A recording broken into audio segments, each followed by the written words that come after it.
Oshanam, how Krishna is actually maintaining everything, how everything is being maintained. It's a natural consideration.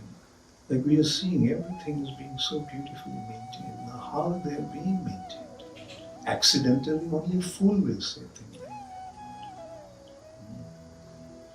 that. Like when we see nice arrangements, like say for example, the lights are there, generated from the bulbs. If somebody comes and says, oh, it's not accidental happening. I mean, will any intelligent man accept that? Now we see the universe is being maintained in such a beautiful way. Sun rises exactly at the right time. Seasons changing. And along with the change of the seasons, nature is changing. And all kinds of amazing arrangements. A seed falls on the ground and a tree comes out from there.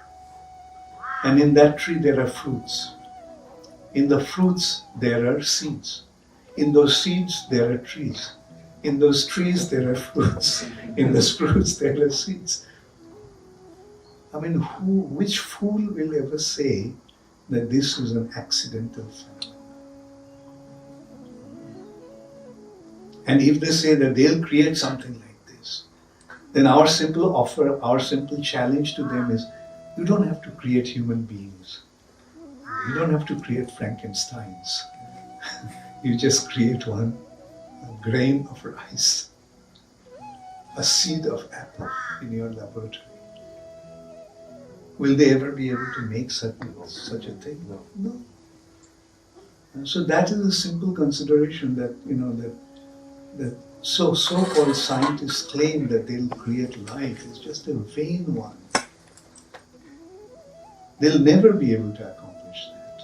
Create life out of nothing, out of matter.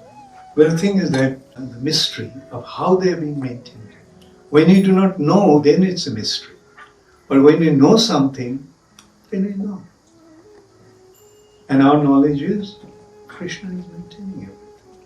He had this beautiful arrangement, starting all the way from Brahma in the universe. Then there are different demigods. They are controlling different affairs of this universe. And it goes on like that. Nothing is happening by chance or by accident.